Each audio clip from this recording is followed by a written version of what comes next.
our video on? Commissioner. No, and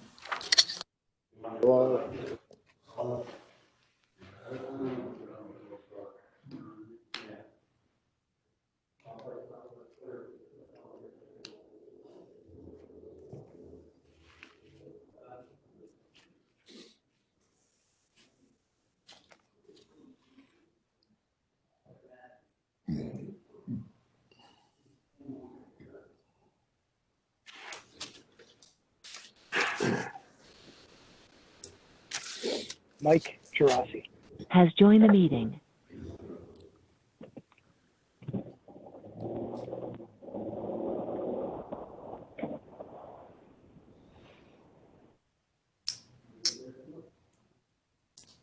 John Lubramp Has joined the meeting.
Lacking something, I just don't know what it is. Is that us?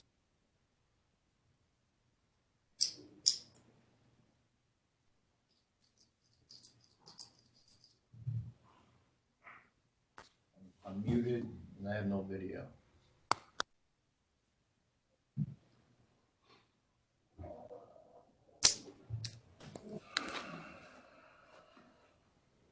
Hi everyone, we're gonna get started in a second. I just wanted to double check just for our purposes. Who's calling user number 3?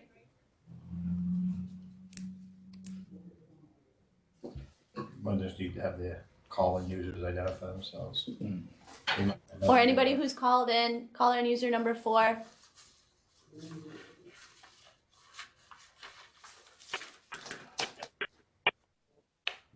Not sure what number I am. John Lubramp from the Sheriff's Office. Hi. Number 4. See that up? It did. All right. Like a Christmas tree.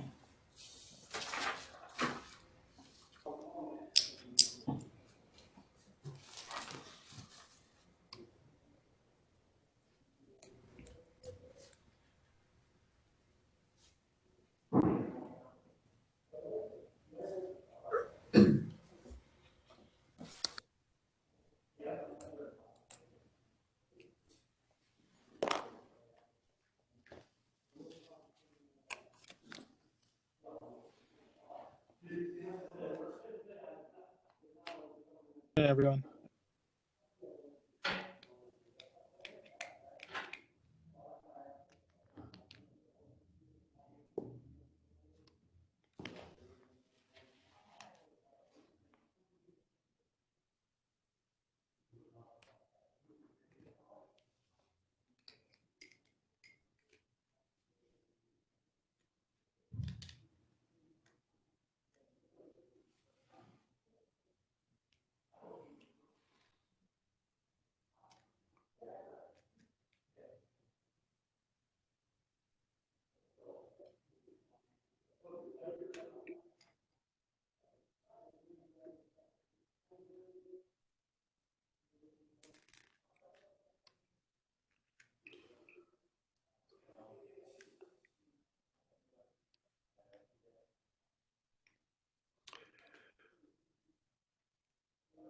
We might have a few people that are still going to join us. I just want to thank everyone for, again, being here today and then the time and effort that you put in during this whole process. Again, we have light at the end of the tunnel in terms of a product that I think we can all be able to support, and it meets the governor's requirements, and it also helps position not only the police department but the city in a stronger and more proactive position dealing with the residents and delivering the services that the community expects in a fair and equal manner. And with that, I'll turn it over to Chief Clifford to down through our agenda today, or any comments you may have. Thank you, Mayor, and thank you everybody who's on the call joining us. I think I'd like to start off just by making the announcement that the survey is now closed. It was closed on the 15th.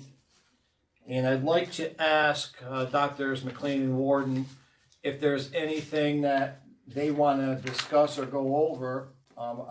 Recognizing that they are in full analysis mode, so they may not have any questions, but I at least want to give them the platform to ask any questions or bring up anything at this point. Dr. McLean? Can you hear me this time, since I'm famous for not having my microphone on? We can. Yay! We've come a long way. This survey, I should say, I did not close it after I took the file out 2 days ago. I'm officially closing it right now because 20 some more responses came in, and I'll fold them into the analysis because that was my fault. It is closed now. No, that's all underway. The community conversations, all the comments that were emailed in, those are all written up. I'm feeding the survey results into that write-up now. As I understand it, Rob has everything he needed from you folks to write the policies, practices, and strategies. So we are in a very good position, and we'll have this turned around to you guys as quickly as we can. So thank you. Thank you very much.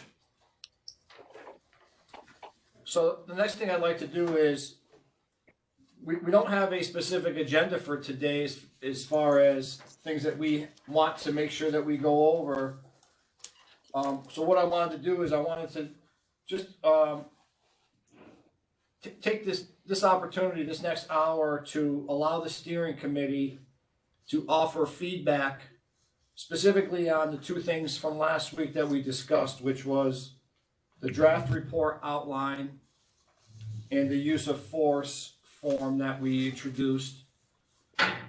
So what I'd like is that if we could, and we could start it off by having volunteers just step forward and announce if they have feedback, but we could go around the room if that's a better way, and just tell us what feedback that you've received, either from the organization that you represent or the group that you represent. Just give us the feedback on what you think on the outline. We're looking to see if there's anything missed, if there's anything that we overlooked. So I guess I'll begin by just asking for volunteers. Anybody want to talk about what the outline looks like?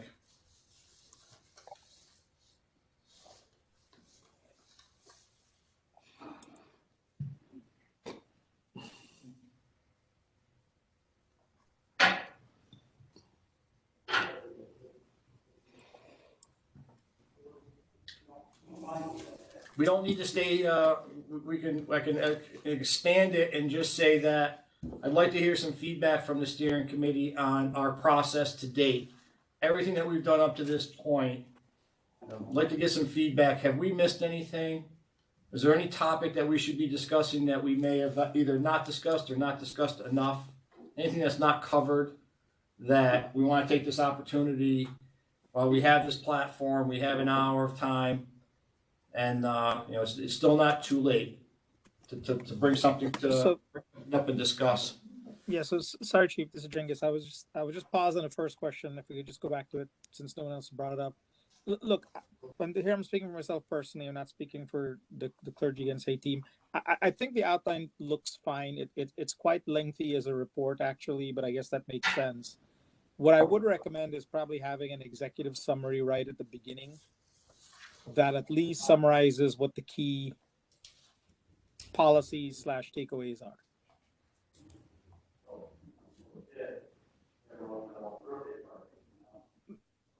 Because I know that, from just looking at the outline, I know we're also documenting to some extent everything that was done, which is necessary and good to do. But I do think that we want to at least have something that cuts to what the, what those recommendations are going to be coming out of the whole, time and effort that was spent and all the inputs that were gotten, and then we can get into the, the details of the report as you've got it outlined. That was the only comment. Okay.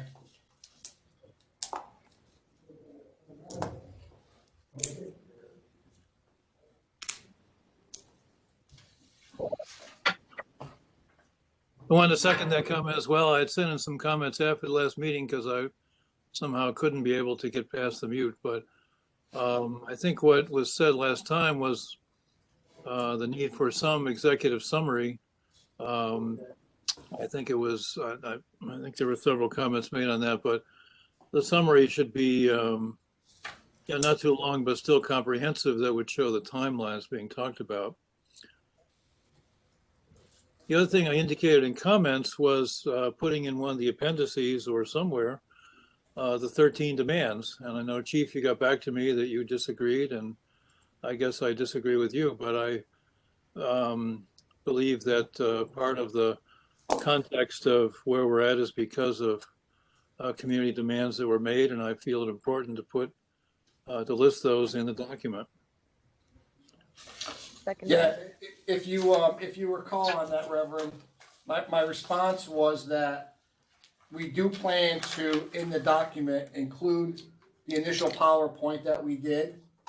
And within the PowerPoint is every single demand with the response, the answer to that. So that it would be included in the report as an attachment. Well, I understand it's in the PowerPoint. I still believe it should just be a separate attachment so somebody could find it, whether or not you put the responses to it, at least to have what the demands were, so somebody doesn't have to go fishing through the PowerPoint to find what they were. So I understand it's in there, but I still believe it should be separate. And so I don't know how we decide things, but that's my recommendation. The other area I wanted to recommend was about the CPRB, the review board. I believe that should be part of the overall report. I know that the review board itself is working on things. I have submitted material to Dick Shave and to the review board. I know they're working on things, but I also believe that it should not finally be up to them. It's up to this steering committee what the recommendations for the review board are. It might be that we just endorse what they say, but I believe the review board should be part of this report as well. Can I just jump in here? This is the Councilwoman Porterfield. So Reverend Grigsby, in case you haven't been following the city council meetings, the city council is actually reviewing Chapter 93, which governs the Civilian Police Review Board. And so it actually ultimately it's up to the city council what because it's really a part of our city legislation. So the legislation itself says we do take recommendations from the review board. However, the final outcome of what Chapter 93 looks like is something that's voted on by the city council, which, as I said, is something that we're looking at right now. And had extensive conversation about. And however, I do agree with you that it's something that's worth mentioning and needs to be in there because it is clearly a part of the policing within the city of Schenectady. So we should definitely do that. I'm not sure if we'll be able to come to a formal agreement on what we would like it to look like within the 5 members of the council right now, but we're definitely reviewing it, and we'll have something before this is due. We'll just see if it's approved so that we can get it in there. Well, yes, I understand. I've been following your conversations, and I'm very glad taking a look at it. It's very important to take a look at. I just saw the CPRB as part of this report as well, and part of this process as well. I'm glad you're moving ahead, but I believe it still needs to be part of this report. Of course, the council decides finally how it goes, but as I understood it, this report we're looking at goes to the council for action, and so Does. therefore I felt the CPRB needs to be in here. Okay. Reverend, I would mention that insofar as there was discussion around accountability and the CPRB and all the community conversations, that's reflected in that part of the public input. And then in the review of strategies and programs in place in Schenectady, there is also a section about the CPRB and recommended improvements or changes. So it is actually, there are several areas where the CPRB comes out. And there were some questions on the survey about it as well. Have we seen those yet? We just took that survey down yesterday, so we're analyzing that data now. Right. The community conversations and all that input is what we're wrapping up the analysis on. That will come back to all of you. Okay, so we haven't seen that yet, though. Correct. But the question is only, did you know that it exists? It didn't really go in much depth on the survey. Okay. And then in the community conversation, several people talked about how they would like to see it improved. And then we also have information from the CPRB about how it's structured and suggestions they've had. So there are some sections in there. It seems to be coming from multiple sources, so it just needs to be put together for this report. Yeah, and so for whatever it's worth, and and I can swear to God, Phil and I didn't talk about this at all for an extremely long time. So I do agree with Reverend Grigsby's comment. I think for completeness in a report like this, a special section on the CPRB is warranted. So I mean, I'm just coming at it from the perspective of clarity and completeness. That's all. I think that's probably where Phil's coming from too, Reverend Grigsby. Yeah, absolutely, Reverend. It's never was our intent to not have anything to do with the CPRB in this report. We did not want to do was at the same time that the City Council and the Civilian Police Review Board was reviewing legislation and their internal policies and bylaws, we did not want to have a concurrent discussion here that may not take the same direction as theirs. As they are an independent body, we did reflect upon it here, but knowing that it was also being done at the level of the City Council. I had that discussion with Council President Lutavarin that we wouldn't dive too deep into a discussion on this platform, but we will definitely recognize that it is part of the report and it's being done concurrently.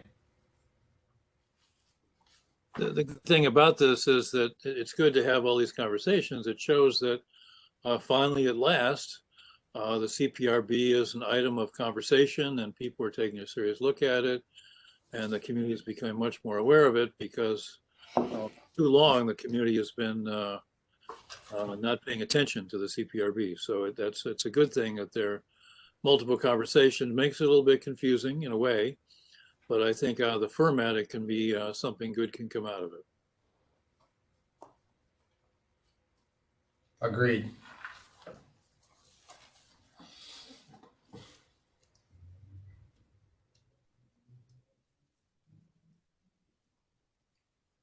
Anybody else? Any other topic that you want to discuss? Michaela Foster here. I want to uplift and second the recommendation that we include the 13 demands. I'm not saying this as a member of all of us. I'm saying this as a community member. I think it's imperative that we have as much voice of the community, whether they were within the steering committee or not. And the 13 demands weren't like, they didn't come from just members of all of us. We spent weeks, months even, gathering those stories and forming them into ideas and editing them based on, like, it's a moving list. It's not stagnant in any way.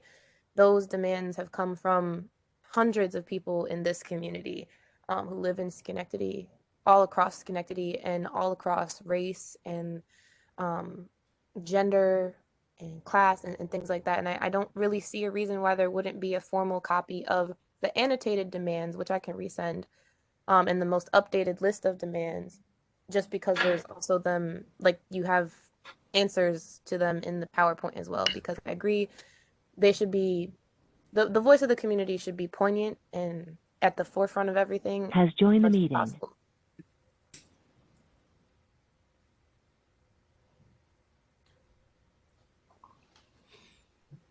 Yes, and I'm not sure what the placement of it should be. I don't think we need to wordsmith the whole document here, but I would certainly second that. And I would appreciate getting a most recent copy and what you want to send. And I think that'd be very useful for all of us. Pardon the pun. And it would be it'd be just very important to put in there. So I would certainly second that motion and encourage you to put it in, even though it's in the PowerPoint, but also to put it separately, whether it's the beginning of the appendices or whether it's also maybe in the section about trust. I don't know. Well, let's have a discussion about this then. I'm curious to know what's the difference between giving it its own place with the demands or being included in the original kickoff PowerPoint where every single one was listed and responded to, which was asked. And I'd also be curious, maybe Michaela can help us with this, is that I personally, as the chief of this department, don't know anything about where these demands came from, who was involved in coming with them. I'm a member of this community. I wasn't asked. So I'm a little bit curious to know where they came from.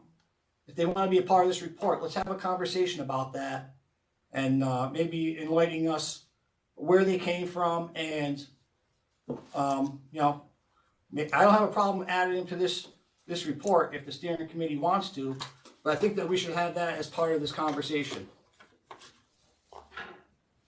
Yeah, I completely concur with you. Actually, I think that, I know for a fact that this conversation has been had in different ways numerous times. These were sent out months ago, often left in people's emails, but currently, so I can definitely, let me speak to the different aspects of your statement and your question. So in the formulation of these demands, all of us, even prior to my membership in all of us, had community conversations set up in different, I guess the term would be regions in Schenectady, all across Schenectady. They were held in some faith-based places. They were held sometimes just on the street. They were held in Zoom calls, and we tried to reach as many people who were as willing to answer as possible. And yes, I can attest to the fact that you were not asked and you are a member of this community, but you also hold a very specific seat in policing. I mean, these are inherently the idea of the 13 demands to gather anecdotes, stories, and lived experiences from those most marginalized by policing in our community, and how they have affected them and what those demands would look like. We sent out an annotated version of these months ago before Black Lives Matter was even painted outside the city hall. It was months and months and months ago, right after George Floyd unfortunately was murdered.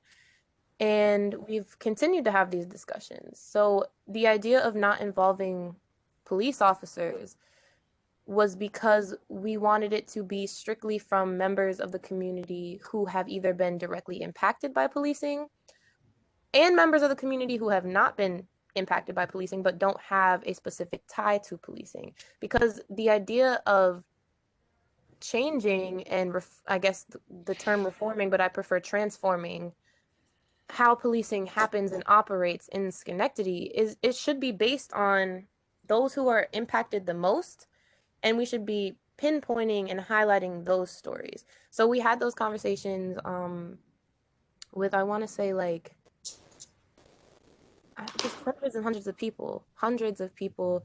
And each person took, either wrote something or sent in stories or was there on the ground listening to these stories, and then we wrote them up, and they've actually changed because, again, we're here looking to develop with the community. If something has changed and we don't have something right, then the point of these conversations, the same way we're having a conversation on the steering committee, is to openly reform how we're thinking and what language we're using.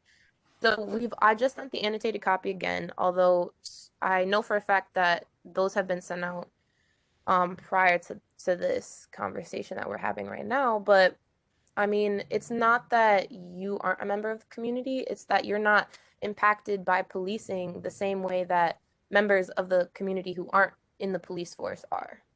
So of course your voice matters. That's the entire point of something like this. But to truly be inclusive and able to transform, we have to start with the voices of those most marginalized. And that's where these demands come from. That's where each one has been written. And I appreciated that you put them in the PowerPoint. I was on that. I read it. I listened to it. And I watched it. So I don't see it as an issue that they're in there in this part of the presentation and agenda. But I also think that these are really poignant demands that perhaps not everyone has had a moment to read or go over or digest in a way. And I think that because they are formulated specifically from members of our community who aren't on the steering committee and who aren't even aware necessarily that this is happening, but have had conversations about what their lived experiences are like and how police have interacted with them, how they've interacted with policing, how they've interacted in general with just the city of Schenectady. Not every demand is about the police force. There's some about the mayor's office and in his seat. There's some about, there's just a plethora of stories and lived experiences compiled into what we think and have put massive amounts of hours and work into making authentic as possible and as objective as possible in regards to these lived experiences.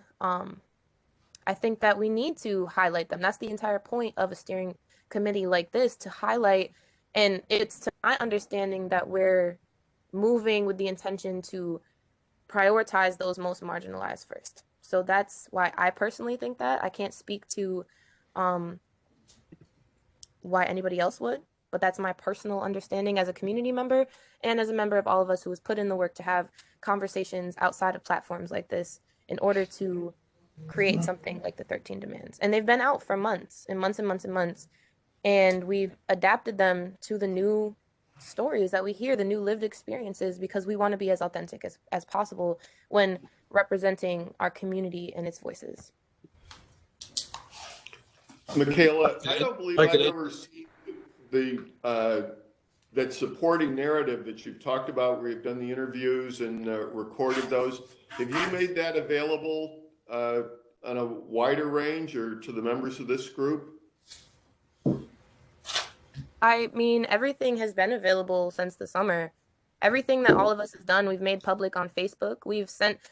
I can pull up the emails where the 13 demands have been sent to you. I can pull up. But it's not just, I've seen the 13 demands and the, the annotated remarks as it's been updated, but you're talking about where you've done interviews, you have narrative from people. Conversations, definitely conversations.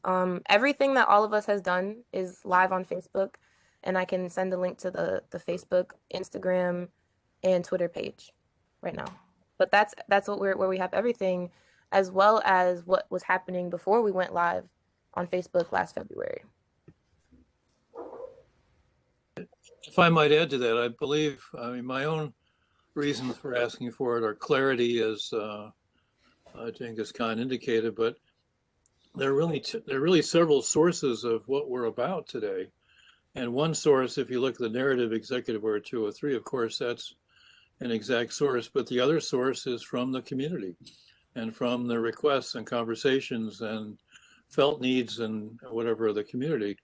And so in a way, demands are almost under Executive Order 203 be the second part, because that's where it comes from. And it's just important for the context to say it's not only because Governor Cuomo would like something, which is important, but also because the community is requesting something. And it's a both and kind of thing. And the kind of organizing that was described is exactly what we did years ago with the Committee for Social Justice, had conversations and listening in a variety of ways, which then, yes, they were parochial in a sense, but then they became public. But they were parochial with a purpose so that you could elicit the broadest array of responses, which is not meant to be a critical comment on anybody, and don't take it that way, but because it's only by having listening with in certain places, you could elicit the broad array of responses and formulate what recommendations might be. The other thing is, what else was I going to add? That, I'm sorry, I just lost on that one, but just, so therefore that's the way these things operate, and they're really just two sources. Oh, I was going to add for clarity's purposes too, that what Michaela is describing, I'm not sure what is written up, but it'd be probably for what you're mentioning, Chief, is if there could be an introductory paragraph to it saying this came out of conversations with approximately so many people out of so many places, and further citations could be whatever. It could be not to specify chapter and verse, but to have an introductory paragraph to say where the 13 demands came from would be useful as part of that appendix or narrative part. Well, that's I'm willing to that's I'm willing to send over information to help write that. I can send over all the information that we have. that would be helpful. This is the first time I'm hearing anything about the way that these demands were structured. As a matter of fact, when the demands were first sent to the police department, I believe it was at the first protest, they were handed by paper. I made several attempts through individuals that I'm familiar with that have connections to the leadership of all of us to engage them in discussion regarding these demands. And it was never, I never had that conversation. And I believe Councilman Mudavaran's on this call. He's one of the people that I asked to make that connection. I believe, I don't want to speak for you, Mr. Mudavaran, but were you ever able to make that connection? So the point I'm trying to make here is that when these demands were originally handed off to us, we did make an attempt to have discussions with all of us regarding them, and we were never allowed to. And we included this in our original PowerPoint presentation and in response.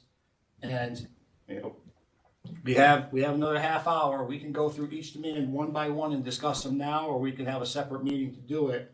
I'm more than happy to discuss each and every one of these, why we responded the way we did.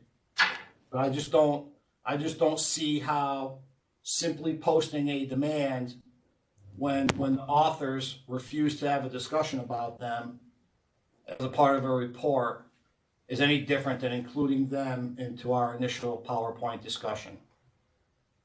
So I'm gonna challenge you on that just a little bit. I distinctly remember sitting on a Zoom call with both you and the mayor months ago with Sean Young and Jamaica Miles.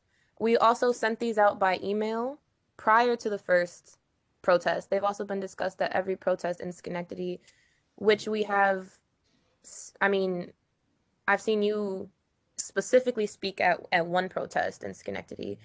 And I've also seen you speak out against the demands on Twitter because during Occupy Schenectady.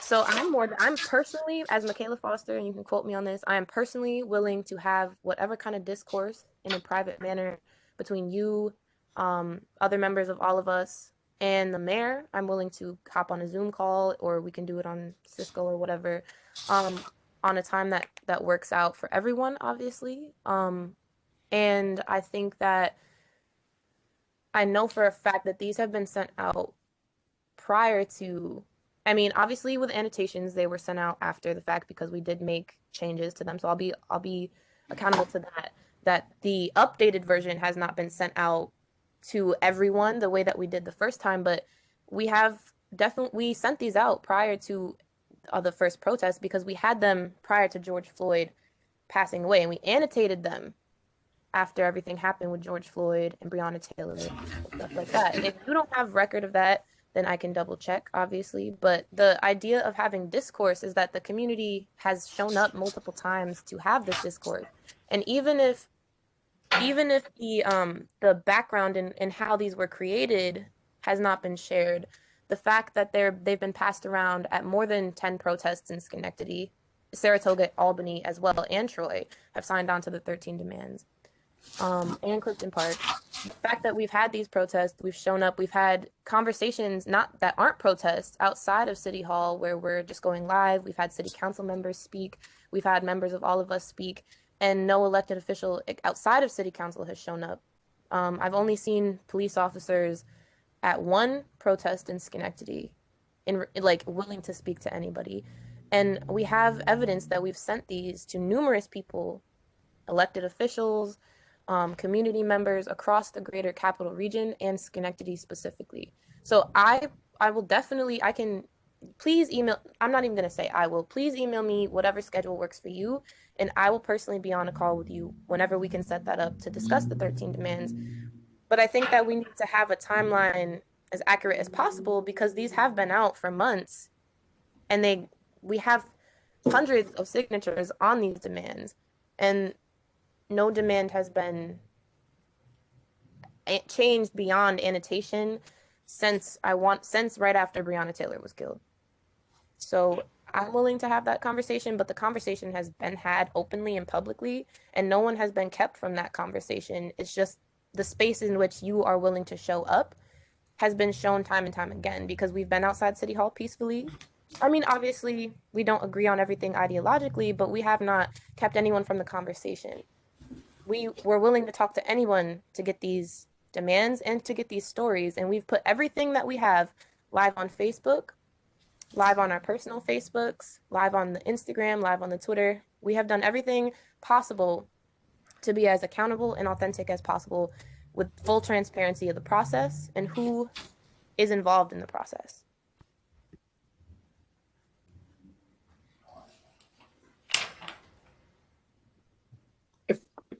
If I may, I'm just going to go back to Reverend Grigsby's recommendation, right? I think it was a recommendation strictly in the context of the report, and it was for the inclusion of the demands to, in its own appendix. And I think, Chief, the fact that, you've addressed them in the PowerPoint, right?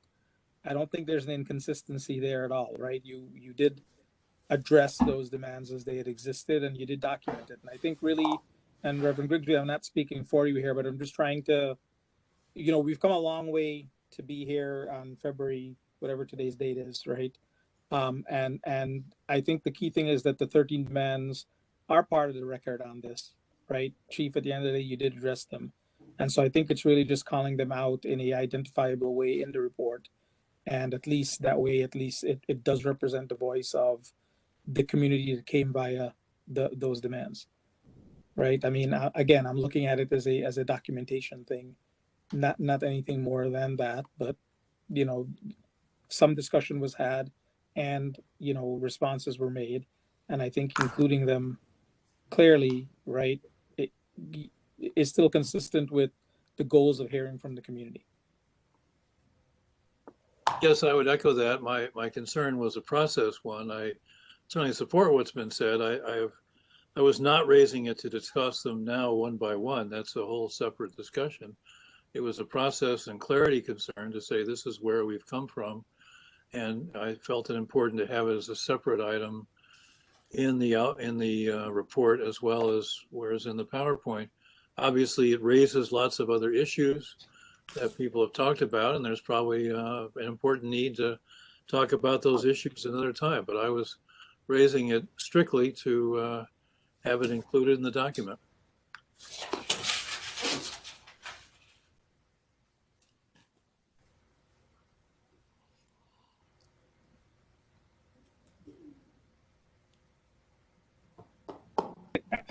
I mean, at the end of the day, any discussions between you, the chief, police, mayor, and all of us, I think, to the point that Michaela made, those discussions that we had. But what the task force had on right now focused on just what we want as the outline for this report, that's where, my comments were coming from.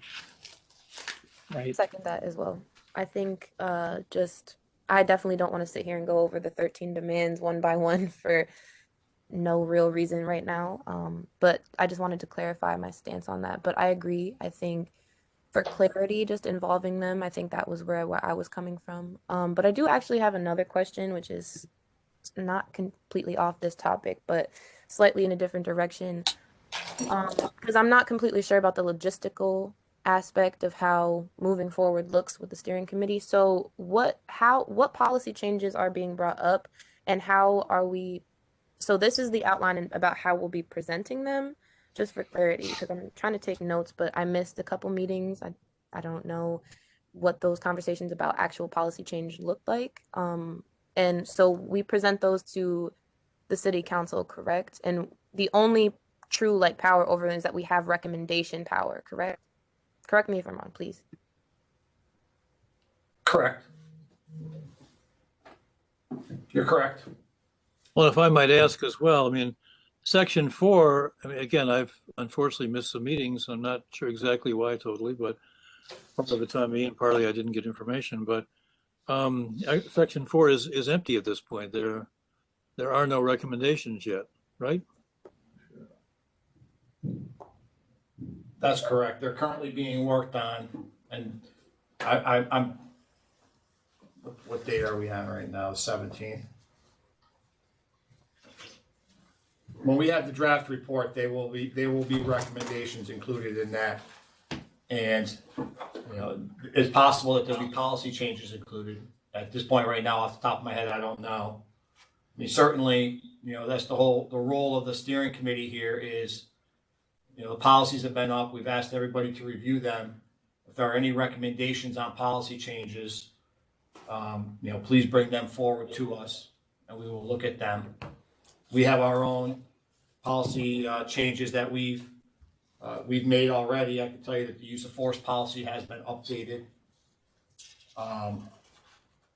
and we are considering creating policy to cover certain things. But as far as actually changing policies, off the top of my head, I don't think we have any that we need to change right now to meet the emerging themes that have come out of these conversations. But I may be wrong.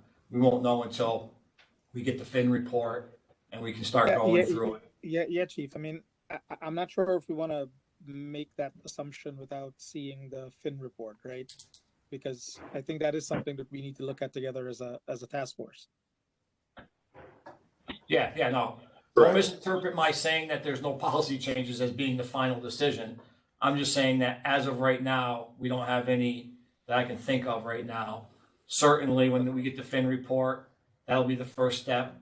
Reviewing the draft report with the steering committee will be the second step. Reviewing the report or having the council review the report that we sent to them will be the third step. Every step of the way, there could be changes recommended to our policies. Chief, I have a question regarding, you said there's no changes to policies. However, I thought that earlier on you said there had been some. Where am I missing this? Did you make some changes since we began this process to the current policies? Yeah, I just mentioned that we made a change to our use of force policy. So when we receive the information that we're going to review, will there be a reference to what it currently is in the police manual? Because that's a pretty hefty document. So will there be a reference to what it was and what it is now, so that we can, use some level of comparison to that?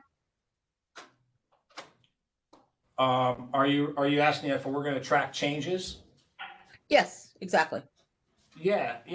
Any policy change that we would be asked to do as a part of a recommendation, we would certainly track changes. Now, I think everybody needs to understand that a recommended policy change will be thoroughly reviewed.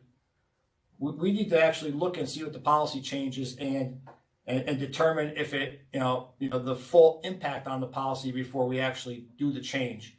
I can't commit right now just because the steering committee says that you should change this one part of the policy to just saying that it'll automatically happen.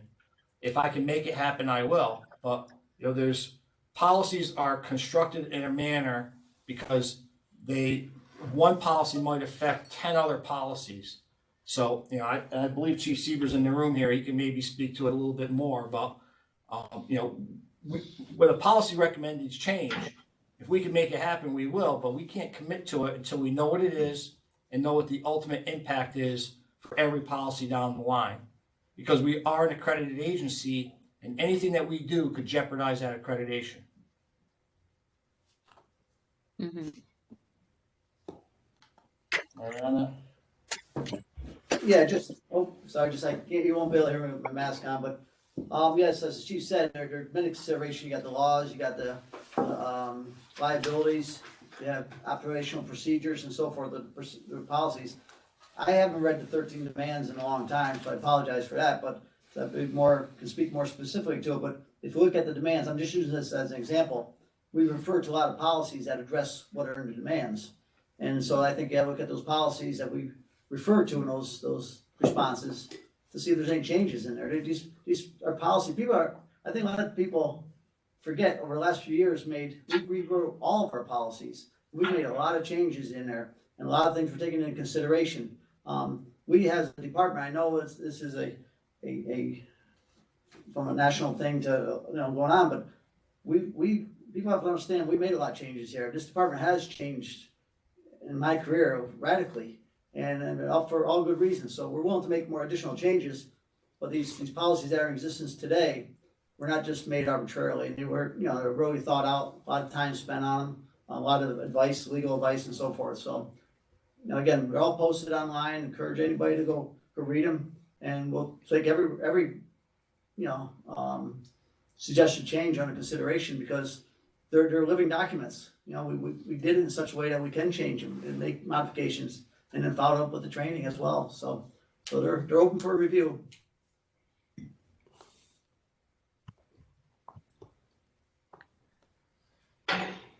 Thank you for that.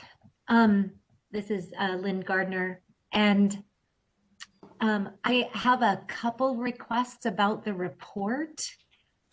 One is connected with section 1 and the survey. As I've been sharing the survey link and encouraging people to take the survey, a number of folks asked how the survey came into being and who created it. And some people were under the perception that this task force created the survey. And I had to say, nope, not at all. So if in describing the survey, it could be named like who created the survey, that might be really helpful. As a person who tried to take the survey and really struggled with some of the language of the questions and the inability to be able to offer certain answers, I know that some other folks had that same kind of response, that like if you were given A, B, and C as your options, but none of those really fit, there wasn't a way to be able to give fuller answers. So it'll be interesting to see how I'm intrigued with, interested in seeing what will happen with the results of the survey. And part of that just came up with your mentioning, Chief, that that Schenectady is an accredited police force. That's one of the questions in the survey. And currently on the website, it says we are seeking to be an accredited force.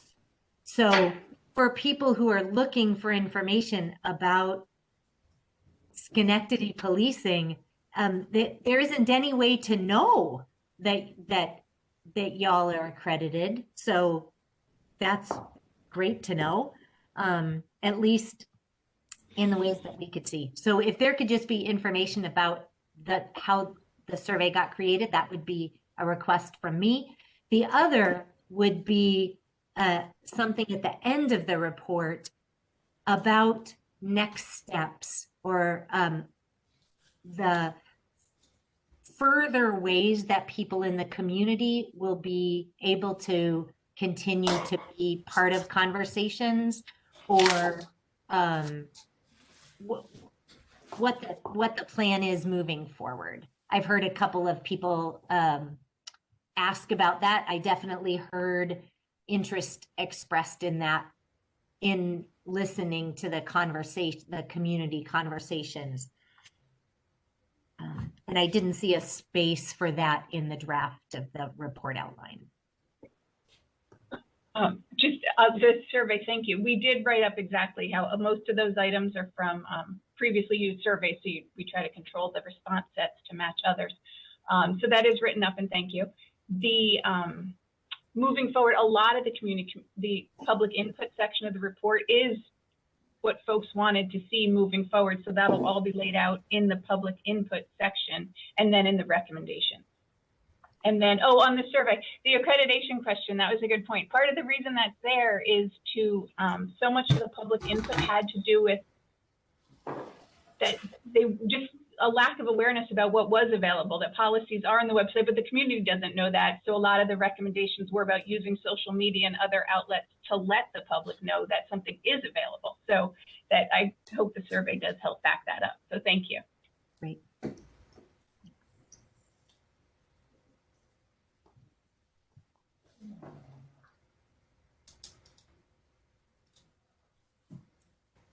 Thank you, Reverend. Chief, I have another question, and it's kind of going back to including information from other organizations. As I understand it, the NAACP gave a list of recommendations. I was just wondering if that was in this report, and if not, if that can be submitted to be included.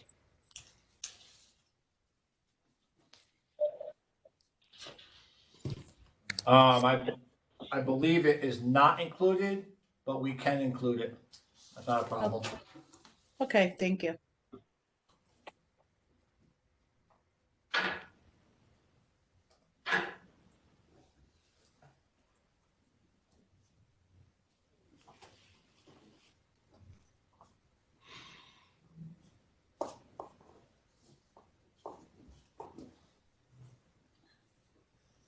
I have another question. I can't see the entire outline here, but under number 4, it looked like it was blank at this. Right. Nope. No, I thought there was a Roman numeral 4, and it looked like there was nothing after it. It was just there. For the external oversight, exactly what's going to go in there?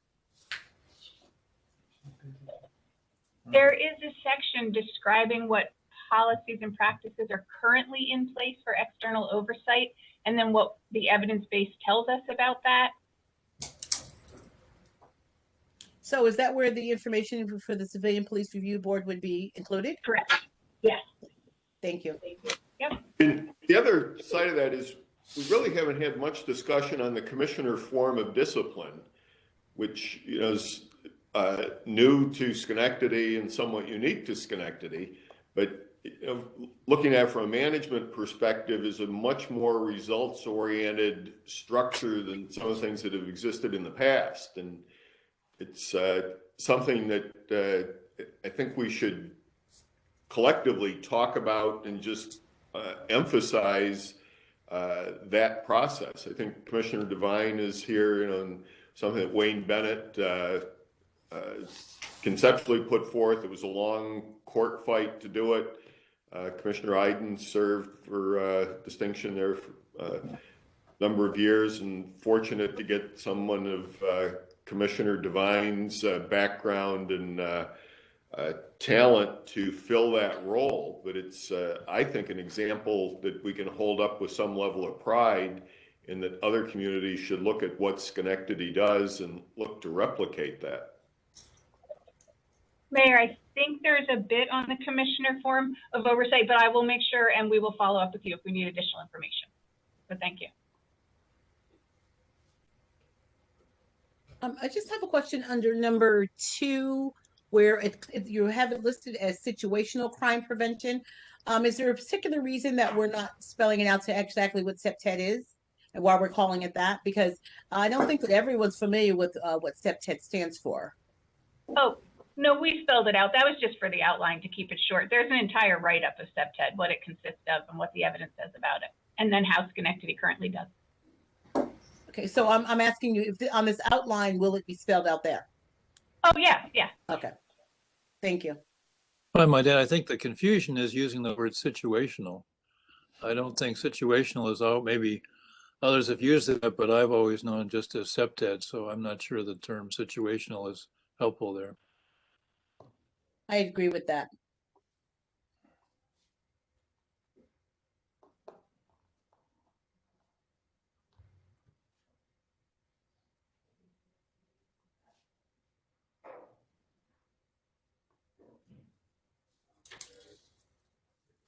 We gonna change that? Is that what we're gonna do? Was that the Finn or is that? That was the Finn. The Fin Institute will have it spelled out in their report. Well, I have to agree that most people are familiar with SEPTED as crime prevention through environmental design, and we should just call it by its name. I don't know why we're adding a different name to it. Yeah, we just had it as an acronym for just keeping it short on the outline. It wasn't intentional.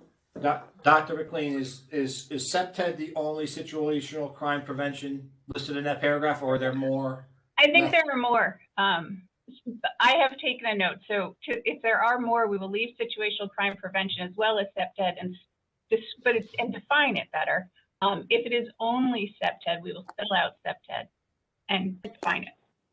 I'm looking now. Make it two separate lines then. If it's two separate things, then we could make it two separate lines. Okay, or one is an example, a specific example. But I mean, I'm taking notes, and there is definitely a definition of each of these. So thank you.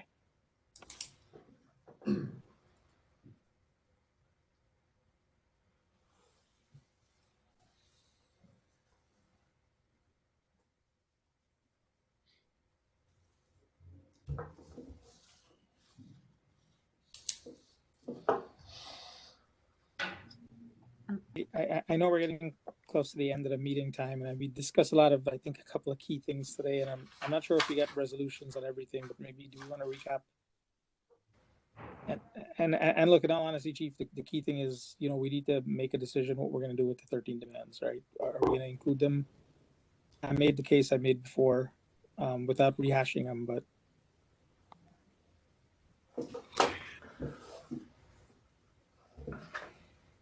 I'm thinking about that, and there's a couple of things. One is, like the city council, Councilmember Porterfield had brought it up, we're going to have to do a summary. You mentioned an executive summary in this, and there's going to be what I'll call the hard copy, and then what do we put in a digital format so that those 13 demands would be placed in accessible, and so that they become part of the narrative, part of the story of what happened over the last, say roughly a year. It's actually been a little bit over that. But does it go in the executive summary? Where does it go in the hard copy document? And where does it then go in our digital format that would probably be accessible to a wider audience? And, it's the chief's recommendation is it's in that PowerPoint. The narrative today is probably to include it.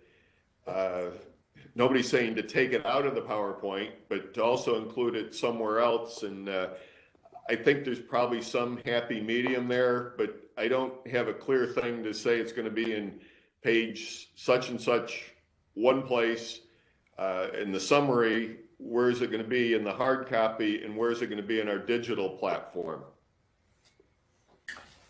Yeah, and I'll say that, Michaela mentioned that there are supporting documents that exist that support these demands. There's signatures that exist, and there's the potential to be able to write the methodology that was used to come up with them, and we put all that together and package it up. To me, it would then mean a little bit more to have it stand alone. But simply just to have the 13 demands standing alone outside of the PowerPoint, I just don't see the point in it. But certainly, this is a committee, I will go with what the majority feels is the right way to go. And I would say or recommend that if we include the supporting documents, especially the signatures that exist with these demands, then now that starts to speak a little bit more to what the community is asking for. And when we see them, we'll know who in the community signed them and wants them.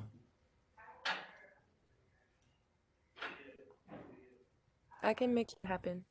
Well, yeah, since the time is short, that Michaela offered to make that happen, and perhaps you could draft something for next time. We could look at it next week. And I don't have a problem. I think that this is the best format to go over the demands also. We can invite anyone we would want to invite to the discussion, and we could have the discussion about the demands. I don't see why we would have to do that offline. That works. I can definitely make that happen for next week. I do have to go like right now. I have a class, but I did have one final question outside of the 13 demands conversation. These meetings have been recorded up to this point, correct? Correct. Is there any way for me or anyone on the steering committee to access those recordings? Yeah, absolutely. We're going to work to get the ones from back when we first started having the meetings up online. Our first two meetings, and I think I had mentioned it when we first started, we had technical difficulties. One meeting didn't record, and then the second meeting after that recorded but didn't have any sound. So we've evolved, and my technical skills have evolved with it. So we'll work to get those up, and I can send out this recording once it's downloaded from the cloud when we do a recap for next week's agenda too. Thank you. You're welcome.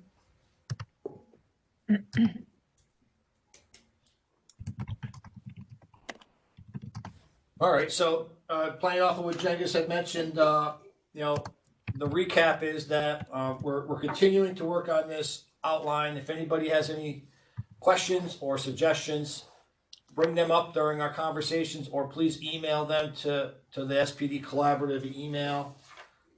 And I think we already discussed next week what we'll plan on doing. And I guess other than that, there's nothing else to recap. We'll just go around the room if anybody has anything they want to bring up. Jengis? Yeah, so just one quick thing, and I hate to put the rest of my task force colleagues here on the spot, but it was a very small discussion on this 13 demands thing. I think it would be good to hear from others on this topic, because to the chief's point, we are a committee, and we've got ownership for this process as much as the police department does too, right? So I know we're going to have this discussion again, but I think it's there are only a few voices that were heard, one of them being mine too, in that discussion. But I think there are a lot more of us sitting here, so I think if folks have something to speak up about, they should. That's all. Thank you. Anybody else? This is Marion Porterfield. I just want to get another copy, Michaela. I don't know if you're going to send that to everyone. So I definitely want to see a copy of the, because I of course have a copy of the original, but I don't have a copy of the updated one. So if you could send that out, because I would like to see what that document looks like. Absolutely. I sent the Google Doc, which was a mistake. Okay. Obviously, because that's not accessible to everyone. I sent the PDF version in the chat, and I can email that to everyone as well right when we get off the call. All right, that would be great. I'd love to see the annotated version of it. Absolutely. And I'm not opposed to, just for the record, to having it as part of in the appendices as something that was discussed as the larger discussion around police reform reinvention. It simply means that it was part of the discussion. So it makes sense to me to include as much as has happened, because there's been a lot of conversations. And so I'm certainly supporting that we include it. It doesn't mean that because it's in a report, as we're talking about, it's simply a report of this is what has happened. Here's what we've changed as a result of what has happened. And as the chief has said, when they put the PowerPoint together, the PowerPoint addressed specifically some of the demands. So it makes sense that that document is there to let you know how some of these changes came about. This is Carmel Patrick, but I too would suggest, like in any report, that we would have all of the source documentation. So the method of collecting the data, the signatures, there were obviously a number of meetings. So, the meeting schedule, the dates, the locations, those kinds of things. There are the links to the Facebook page where these were discussed at rallies. They were presented at the rallies, but I think the data collection methods that Michaela referred to in terms of being able to gather these 13 demands because of suggestions from hundreds of community members, I think would be an important piece of that section of an appendix. Just my thought. I concur, but I just want to clarify that they weren't only shared at rallies. Like, we didn't just present these at protests or anything like that, but we have had community conversations. We have had live streams of community members, city council members as well, outside Yeah, I was at one of those. Like that. But I mean, I didn't mean it just on rallies. I mean, all of the places that they were presented. Absolutely. And I can definitely provide the information on how these were collected and everything that we've already discussed. I can make that happen. I will send that information out and be prepared for next week as well. Thank you.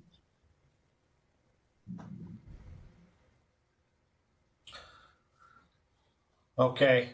Thank you, Michaela, for that. Thank you, Reverend Grisby and Jengis and Reverend Gardner. Anybody else have anything else they wanted to add? All right, and I would like to also thank Councilwoman Porterfield and Councilwoman Patrick also for your input. We will see everybody next week at 2:00. Thank you very much. Everyone stay safe. Enjoy your afternoon. Good afternoon. A Thank you. participant has left the meeting. Stay warm. Has left the meeting.